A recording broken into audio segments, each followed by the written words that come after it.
নবীজি সাল্লাল্লাহু আলাইহি সাল্লামের প্রতি দুরূদ প্রেরণ করার আমল এরকম আমল, আপনি যদি সারা দিনে শুধুমাত্র নবীজির প্রতি দুরূদ প্রেরণ করার আমলটাই জিকির হিসাবে সবচেয়ে বেশি করেন, দোয়া হিসাবে যদি এটাই আপনি সারাদিন করতে থাকেন, তো আপনার জন্য যথেষ্ট হবে। আল্লাহর কাছে আর কিছু না চাইলেও চলবে, আর কিছু না চাইলেও চলবে। দুরূদ মানে হলো নবীজির জন্য দোয়া করা। ভাই, আল্লাহ তার হাবিবকে রহম করবেন, আপনার আমার দোয়ার দিকে আল্লাহর তাকানোর কোনো ঠেকা আছে? নবীজিকে আমাদের দোয়ার কোনো মুখাপেক্ষী? কিন্তু আমরা তার জন্য দোয়া করলে ওই চান্সে আল্লাহ তাআলা আমাদের প্রতি অনুগ্রহ করবেন। একবার না, আপনি নবীজির প্রতি একবার রহমতের দোয়া করবেন, একবার দুরূদ পাঠ করবেন। মান সাল্লা আলাইয়া মাররাতান সাল্লাল্লাহু আলাইহি আশারা, নবীজি সাল্লাল্লাহু আলাইহি সাল্লাম বলেছেন, একবার আমার জন্য তোমরা দোয়া করলে, আমার প্রতি দুরূদ পাঠ করলে, আল্লাহ তাআলা তোমাদের জীবনে 10 বার 10 জায়গায় 10 টাইমস তোমাদের উপর আল্লাহ তাআলা অনুগ্রহ করবেন। আপনি টেরও পাবেন না কত জায়গায় আল্লাহ অনুগ্রহ করেছেন। আল্লাহ বাঁচাই দিয়েছেন, একটুর জন্য শেষ হয়ে যান নাই। ওই যে দুরূদ পড়ছেন, আল্লাহ তাআলা রক্ষা করছে, আপনি খবরও নাই। আল্লাহ তাআলা আপনার প্রতি বিশাল একটা দান করছে, আপনি লক্ষ্য করেন নাই। ওই যে দুরূদ পড়ছেন একবার, 10 বার রহমত হবে। এভাবে যত দুরূদ পড়বে সে তত রহমত এবং অনুগ্রহ পাবে। এক সাহাবী বলেছেন, ইয়া রাসূলুল্লাহ, আমি আমার দোয়ার কত অংশ আপনার জন্য রিজার্ভ রাখবো? আমি তো আল্লাহর কাছে অনেক কিছু চাইবো, অনেক কিছু নিবেদন করব, আপনার জন্য যেন আল্লাহ রহমত নাজিল করে, এটাই হলো দুরূদ। এই দুরূদটা আমি কি পরিমাণ রাখবো?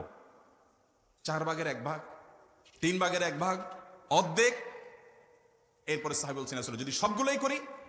উনি এক একটা পার্সেন্টেজ বলছেন, আর নবী করিম সাল্লাল্লাহু আলাইহি সাল্লাম বলছেন যে, তাকে বোঝাচ্ছেন যে আরো বেশি করতে পারলে ভালো হয়। তো সাহাবী বাড়াইতে বাড়াইতে শেষ পর্যন্ত বলেন যে, আমার দোয়া যদি সবগুলো আপনার জন্য করি, আমি যদি আর কোনো দোয়া না করি, শুধু আপনার জন্যই দোয়া করি।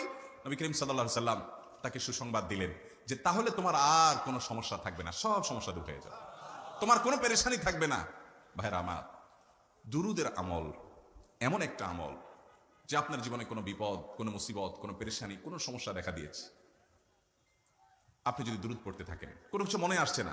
অনেক সময় ছাত্র জিজ্ঞেস করে, ভাই পরীক্ষার হলে পড়া ভুলে গেছি, কি করবো? আমি দুরূদ পড়া শুরু করেন। আরবদেরকে দেখা যায় কোনো কিছু ভুলে গেলে তারা বলে আল্লাহুম্মা সাল্লি আলা মুহাম্মদ, আল্লাহুম্মা সাল্লি আলা মুহাম্মদ, এটা শুরু করে তারা। কারণ নবী করিম সাল্লাল্লাহু আলাইহি সাল্লাম এর হাদিস থেকে স্পষ্টভাবে, একটি নয় বহু হাদিস থেকে প্রমাণিত, যে ব্যক্তি দুরূদটা নিয়মিত পাঠ করবে, সালাত আলা নবীটাকে যে ব্যক্তি আঁকড়ে ধরবে, সব সময় তার মুখ থেকে সালাত সালাত সালাম চলতে থাকে, এই ব্যক্তির সকল গুনাহ আল্লাহ মাফ করে দিবেন, সকল পেরেশানি আল্লাহ তাআলা মুক্ত করে দিবেন। ভাইরা আমার, দুরূদের আমলটা এত গুরুত্বপূর্ণ আমল। এটা আমরা করি এখন, অনেকে আছেন যে আনুষ্ঠানিকতা যখন থাকে দুরূদের, মিলাদের, তখন একটু সালাত আলা নবী যেভাবেই করেন। আর বাকি অনেকে আছেন যেগুলো করারও কোনো খোঁজ খবর নাই। দুরূদ বেশি বেশি করে পাঠ করবো তো ইনশাআল্লাহ। সবচেয়ে শ্রেষ্ঠ দুরূদ, সবচেয়ে উত্তম দুরূদ হলো দুরূদ ইব্রাহিম, যেটা নামাজে পড়েন। আর সবচেয়ে সংক্ষিপ্ত দুরূদ হলো সাল্লাল্লাহু আলাইহি ওয়াসাল্লাম।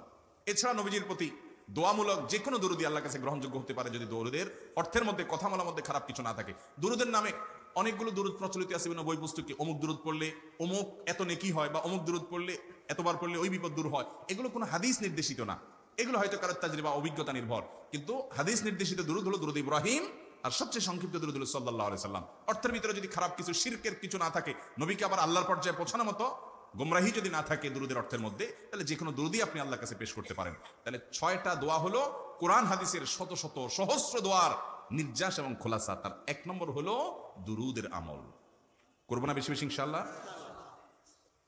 আমার জীবনে বহুবার এমন হয়েছে, বহুবার এমন এমন বিপদ যে দেয়ালে পিঠ থেকে গেছে, এখান থেকে উদ্ধারের কোনো পথ আর চোখের সামনে দেখা যাচ্ছে না। আমি এই আমলটি, এর পাশাপাশি ইস্তেগফারের আমল, যেটা 2 নম্বরে বলবো আমি, এই দুটি আমল কন্টিনিউয়াসলি করে গেছি, হরদম প্রতি নিঃশ্বাসে নিঃশ্বাসে, বাস টয়লেটের টাইম বাদে বাকি ফুল টাইম এটা দুরূদ এবং ইস্তেগফার অব্যাহত রাখছি। আল্লাহ তাআলা এমন ভাবে, অলৌকিক ভাবে উদ্ধার করেছেন যে আমার কল্পনায়ও আসে না যে এখান থেকে এইভাবে হেল্প হতে পারে। ভাইরা আমার অভিজ্ঞতার 2 পয়সার কোনো মূল্য নাই। আমার অভিজ্ঞতা কি আসলো না আসলো, এটাতে কিছু আসা যায় নাই। রহমাতুল লিল আলামিন, আল্লাহর রাসূল, আল্লাহর নবী ওয়াদা করেছেন যে আপনার পেরেশানি দূর হবেই হবে ইনশাআল্লাহ। অতএব দুরূদের আমল বেশি বেশি করবো না ইনশাআল্লাহ। নাম্বার 2, ইস্তেগফার।